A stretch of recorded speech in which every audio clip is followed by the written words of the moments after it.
이 기업을 보존하기 위해라는 제목으로 말씀을 나누겠습니다.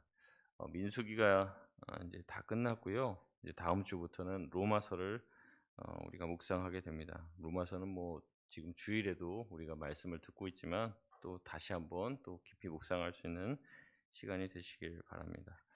민수기의 마지막 장의 내용은요. 슬로브와 세 딸들의 유산에 대해서 더 구체적인 또 여러 가지 세칙들과 또한 슬로보와 세 딸들이 이 땅을 상속받았을 때 생기는 문제에 대하여 보충하여 하나님께서 말씀하여 주시는 내용이 담겨져 있습니다. 앞서 민수기 27장에서 이 슬로보와 세 딸들의 문제가 이제 발생이 됐죠. 이 슬로보와 세 딸들은 자신들에게도 기업이 필요하다고 주장을 했습니다. 왜냐하면 자기 아버지인 이 슬로보아색에는 형제도 없었고 그다음에 자기 밑에 있는 다른 어 아들들이 없었기 때문에 자기 아버지의 이름이 그 가문에서 삭제되지 않고 끊어지지 않기 위하여 자신들도 기업을 상속받을 수 있도록 해 달라고 얘기했고 하나님은 이를 받아들여 주셨습니다. 그래서 슬로보아의 딸들에게도 이 땅이 상속될 수 있는 길이 열린 것이죠.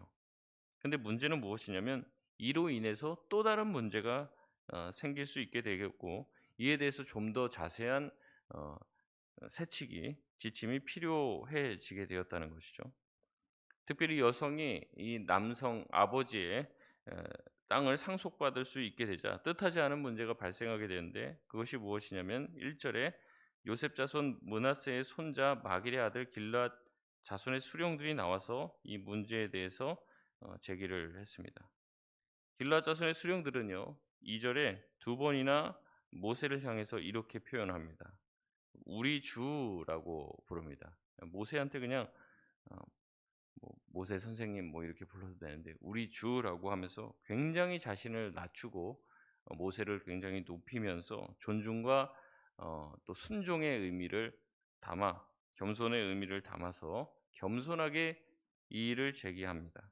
혹시라도 모세에게 반항하는 것이 또 하나님에게 대해서 어떤 의견을 말하는 것이 굉장히 에 불신앙과 이제 불순종하는 모습으로 나타나지 않을까 인제 걱정하는 마음으로 이렇게 얘기하는 것처럼 보여요.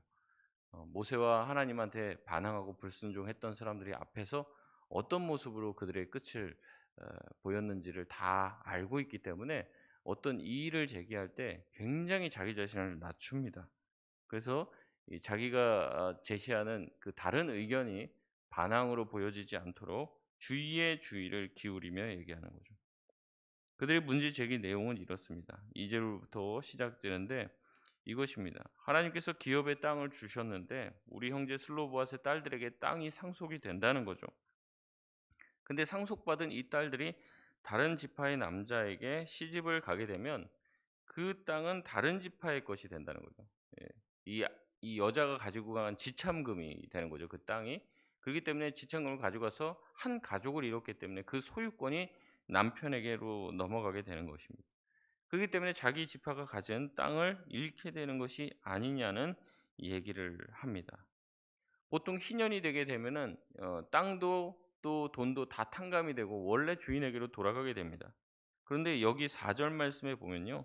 이렇게 상속되어진 그런 땅들은 희년이 되어서 땅을 돌려주는 날이 될지라도 그의 남편 것으로 간주되게 되는 것 같습니다. 그래서 돌아오지 않게 된다고 얘기하는 거죠. 영구히 어떻게 보면 땅을 잃을 수 있게 되는 것입니다. 희년 제도에 의하면 50 년째 희년이 되면 모든 빚을 탕감하고 모든 땅을 돈으로 산 땅은 반드시 원주민에게 돌려줘야 합니다. 그러나 유산으로 상속받은 땅에 대해서는 그런 법칙이 적용이 되지 않았던 것 같기 때문에 이것은 단순히 슬로보아의 딸들 때문에 므낫세 지파에만 발생하는 일이 아닌 거예요. 이제 대원칙이 적용이 됐기 때문에 다른 지파에서도 자식이 없거나 아니면 딸만 있거나 해서 딸들에게 이 땅이 상속되었는데 다른 지파의 남자에게 또 시집을 가게 되면 또 소유권이 넘어가게 되고 그러면 이제 하나님이 정해 놓으신 각 지파의 경계들과 각 지파와 그 부분에 허락하신 그 기업이 점점 어떻게 되는 거예요. 시간이 오래 갈수록 점점 어그러지고 굉장히 문제가 생길 수가 있다는 것이죠. 그리고 실제적으로 이 문제는 굉장히 복잡한 문제를 다루고 있습니다. 왜냐하면 다른 지파에 했다가 이혼하게 되는 경우도 생길 수 있고요. 결혼했는데 남편이 먼저 죽어서 사별하게 되는 경우에 여자는 다시 원래 집으로 돌아가게 돼 있습니다. 그때 땅의 소유권이 또한 어떻게 되느냐. 굉장히 복잡한 문제가 생길 수 있는 그런 상황이 된다는 거죠. 그리고 지금 문제 제기처럼 결혼한 남자에게 땅의 소유권이 넘어가게 됐을 때 희년이 되어도 원상복구가 되지 않는 상태가 되면은 이 완전 하나님이 말씀해 주신 그 경계와 이 지파에 대한 이 기업이 대를 이으지 못하고 땅의 소유권 자체가 굉장히 뒤죽박죽되고 수많은 해석의 문제를 낳게 된다는 거죠. 결국에 하나님께서 처음에 설정해 주신 땅의 경계가 흐트러지게 될 것이고, 이것은 하나님께서 각 지파에게 땅을 주신 원리에서 크게 벗어나는 일이 될 것입니다. 신명기 19장 14절에 보면 이렇게 말씀하십니다. 하나님은 내 하나님 여호와께서 내게 주어 차지하게 하시는 땅, 곧 내 소유가 된 기업의 땅에서 조상이 정한 내 이웃의 경계표를 옮기지 말지니라 라고 말합니다. 그래서 경계에다가 다 경계석을 세우게 되는데요. 그 경계를 넘어가거나 아니면 침범해 오지 못하도록 말씀해 주셨습니다. 그렇기 때문에 이 막일의 손자 길르앗의 이 수령들이 와 갖고 이런 얘기를 하는 것은 단순히 자기들만의 어떤 이득이나 어떤 자기네들의 어떤 그 재산이 침해를 받을까 봐 한 내용도 분명히 들어가 있지만 본인들의 어떤 그 이득만을 위한 것이 아니라 인제 이스라엘 백성들과 그다음에 이스라엘 전체에 하나님께서 말씀해 주신 그 원칙에서 어긋나는 일이 발생할 수도 있기 때문에 지금 이런 문제 제기를 하는 것입니다. 이 문제 제기를 쭉 들은 모세는 5 절에 뭐라고 얘기합니까? "너의 말이 옳다."고 얘기하는 거죠. 여러분 기억하실지 모르겠는데요. 슬로보앗의 딸들이 아버지의 이름이 이런 식으로 삭제되는 것이 문제가 된다라고 해서 딸들에게도 상속을 요구했을 때 모세가 뭐라고 했어요? "너희 말이 옳다." 이 얘기를 가장 먼저 했어요. 근데 지금 어떻게 되는 겁니까? 지금 슬로보앗의 딸들의 요구도 옳다고 얘기했어요. 그리고 이렇게 딸들에게 상속하면 이런 문제가 생긴다라고 얘기하는, 그래서 어떻게 보면 슬로보앗의 딸들에게 상속되는 게 굉장히 큰 문제가 될 수 있다라는 것을 제기한 이 길르앗 이 사람들의 이 수령들의 그 문제 제기에도 모세는 뭐라고 얘기하는 거예요? 옳다고 얘기한다는 거죠. 이들 둘의 어떤 요구가 상충되는 것처럼 보이는데 이 둘 다 모세는 옳다고 얘기하고 이것이 바로 하나님이 옳다고 말한 것이라고 이야기하고 있습니다. 여러분 이들의 요구는요. 자신들의 어떠한 요구가 남들에게 있어서 피해가 될 수 있다는 것을 알고 있었던 거예요. 그러니까 슬로보와 딸들이 이런 요구를 해서 자기들이 기업을 상속받게 되면 이 이후에 자기 지파 자체에 큰 문제가 생길 수 있고 이스라엘 전체에 혼란을 가중시킬 수 있다는 것을 이 슬로밧의 딸들도 인지를 한 것입니다. 그리고 만약에 슬로밧의 딸들에게 이것이 상속되지 않으면 그것은 그것 자체로 문제가 될 수 있다는 것도 이 수령들이 인지를 한 거예요. 그렇기 때문에 새로운 지침이 필요했습니다. 6절에 모세는 슬로보앗의 딸들에게 하나님의 말씀을 다시 한번 전하면서 새로운 세세한 지침을 줍니다. 6절 말씀 같이 읽어보겠습니다. 시작. 슬로밧의 딸들에 대한 여호와의 명령이 이러하니라. 이르시되 슬로밧의 딸들은 마음대로 시집 가려니와 오직 그 조상 지파의 종족에게로만 시집 갈지니. 아멘. 이 두 가지 지침입니다. 첫 번째 지침은 슬로밧의 딸들은 마음대로 시집 갈 수 있다는 말입니다. 이 마음대로라는 말은요. 제멋대로 하라는 말이 아닙니다. 지금 슬로바 자기의 아버지가 지금 사망한 상태이고 그들에게 아버지나 다른 남자 형제가 없기에 그들의 판단에 따라서 이 결혼을 할 수 있다는 의미죠. 그전에는 항상 이제 아버지한테 허락을 받아야 했고 누구에게 허락을 받아야 되는데 그럴 필요 없이 인제 너희들은 너희 마음에 드는 사람과 결혼을 할 수 있다는 얘기를 하는 겁니다. 두 번째 조건은 무엇이냐면 슬로보앗의 딸들은 오직 같은 종족 한 지파 므낫세 지파 안에서만 결혼할 수 있다고 말합니다. 그래야 이스라엘 자손의 기업은 이 지파 저 지파로 옮겨 다니지 않게 되기 때문에 그런 것이죠. 이와 같이 슬로보아스의 딸들은 결혼에 대한 어느 정도의 제약을 받게 됩니다. 이제는 다른 지파 사람이랑은 결혼을 못 해요. 같은 지파, 어떻게 보면 교회 안에서만 결혼해라. 우리 교회 안에서. 남의 교회는 안 된다. 뭐 이렇게 얘기하는 거 같은 거예요. 마음껏 결혼해도 된다. 근데 우리의 교회 안에서만. 이렇게 얘기하는 거죠. 자신들이 아버지의 유산을 받겠다는 주장을 편다면 그로 인해서 발생할 수 있는 손해가 있습니다. 근데 하나님이 말씀하시는 거예요. 그런 손해나 또한 어그러짐이 발생할 수 있기 때문에 지파 안에서만 결혼을 해야 된다고 말합니다. 솔로보아스의 딸들은 어떻습니까? 이 이야기를 듣고 뭐라고 그래요? 그대로 했다고 말합니다. 10절 말씀 우리 같이 읽겠습니다. 시작.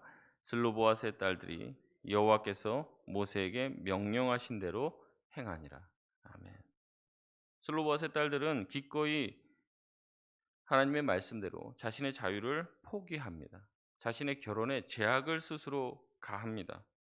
여러분, 이와 같이 공동체는요, 나의 자유와 권리만을 주장해서는 안 됩니다.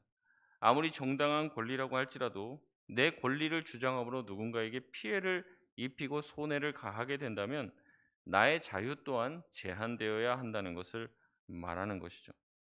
자신의 자유를 과도하게 주장하는 것은 자칫 다른 사람들을 향한 폭력이 될 수도 있고 공동체를 어지럽힐 수도 있습니다.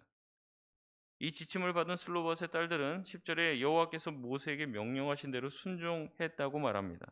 그래서 그들은 다른 사람과 결혼하지 않고 11절에 숙부의 아들의 아내가 되었다고 얘기하는 거죠. 다시 말해 이제 자기들과 사촌 관계인 사람들과 결혼을 했다고 이야기합니다. 그러면서 특별히 슬로보아스의 딸들의 이름이 다시 한번 등장을 합니다. 누굽니까? 말라와 디르사, 호글라, 밀가, 노아, 이 다섯 딸들의 이름이 등장을 합니다.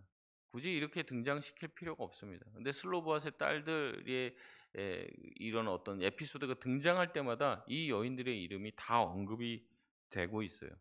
어떻게 보면 성경 전체가 남자들의 이름으로 도배된 것 같죠. 그리고 이 당시에 비슷한 시기에 기록된 문헌들을 보면요, 여자는 아예 등장하지도 않습니다. 그럼에도 불구하고 하나님은 이 다섯 딸들이 얼마나 아름답게 하나님의 뜻에 맞춰서 살아갔는지를 보여줍니다. 하나님의 뜻에 맞춰서 자기가 반드시 자기 아버지의 기업을 지키려고 할 때는 용기를 무릅쓰고 나와서 얘기를 합니다. 근데 그것이 또 다른 어떤 사람들에게 피해를 입힐 것이라는 경고를 들었을 때는 어때요? 자기의 자유만을 다 얘기하지 않고 자기의 권리만을 다 말하지 않고 자신의 권리와 자유를 스스로 제약하는 모습을 보여주고 하나님의 말씀과 뜻에 따라서 살 줄 아는 유연한 사람들이었습니다. 그들은 자신의 주장을 충분히 잘 펼칠 수도 있으면서 다른 이들을 향한 배려도 할 줄 아는 현숙한 여인들이었습니다. 그래서 남자의 이름들이 질비한 곳에서 자기 아버지의 상속 문제로 성경에 이름이 여러 번 기록된 이름이 된 것입니다. 아버지의 기업을 지키려는 딸들과 지파의 기업을 지키려고 하는 므낫세 지파의 두령들의 주장은 다 하나님의 마음에 들었을 겁니다. 왜냐하면 각자들의 논리가 다 하나님의 뜻을 지키려고 했던 열심에서 비롯되었기 때문에 그렇죠. 하나님은 그들에게 타협안을 내놓았습니다. 그 타협안은 각자가 손해를 감수해야 되는 것이었어요. 하지만 그들은 하나님의 타협안에 순종하고 그 말씀에 따랐습니다. 그들은 각자 자기들의 생각만 얘기하지 않았습니다. 아, 내가 왜 꼭 우리 지파 안에서만 결혼해야 돼? 나도 내 안에 자유가 있고 내가 마음에 드는 사람은 저쪽 지파에 있는데 왜 굳이 여기서만 하라고 합니까? 뭐 이런 식으로 반응했을 수도 있어요. 그러나 어떻습니까? 상대 말에 논리적인 부분들이 있다면 그것을 인정할 수 있었습니다. 하나님의 제안을 수용할 수 있는 넉넉한 마음을 가졌습니다. 그래서 결국에 슬로보아스의 딸들은 그들이 받은 기업이 므낫세 지파 안에서만 이루어지게 했고 이것은 이스라엘 백성의 전체의 대전제가 되어서 이스라엘 백성들이 가지고 있는 이 지계석을 옮기지 않고 그 하나님이 정하신 경계를 넘어서지 않도록 했다는 것이죠. 말씀을 맺겠습니다. 민수기는 주님이 주신 기업을 보존하려는 딸들의 노력과 또한 하나님께서 주신 각 지파에 주신 기업을 지키려고 하는 두령의 노력을 마지막으로 끝을 맺습니다. 양쪽 다 마찬가지예요. 하나님이 주신 기업을 잘 지켜보려고 노력합니다. 자기 주장은 펼치지만 겸손하게 펼칩니다. 상대방이 기분 나쁘지 않을 수 있도록 겸손하게 자기의 주장을 펼치고, 또한 중재안이 왔을 때 또한 그것에 대해서 겸허하게 받아들이고 자신의 자유를 제한합니다. 이것이 이스라엘 백성들이 가나안의 땅에 들어가서 해야 될 대원칙이었고 공동체가 유지되는 아름다운 방법이었습니다. 그래서 민수기의 끝을 이 말씀으로 끝내는 것이 아닌가 싶습니다. 하나님께서 주신 기업이 다음 세대에도 잘 흘러갈 수 있도록 자신만을 생각하지 않고 다음 세대를 생각하며 애쓴 것이죠. 우리 또한 세상의 기업이 아닌 하나님께서 주신 기업을 다음 세대에 잘 흘려보내야 될 줄 믿습니다.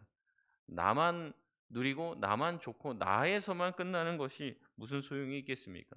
가나안 땅에 들어가서도 그의 자손과 그의 자손들이 잘 되는 것을 위해서 우리가 헌신하고 애쓰고, 때로는 우리의 자유를 제약하고, 또한 우리가 이것이 정말 하나님 기뻐하시는 것이라고 하면 말할 수 있어야 하는 것이죠.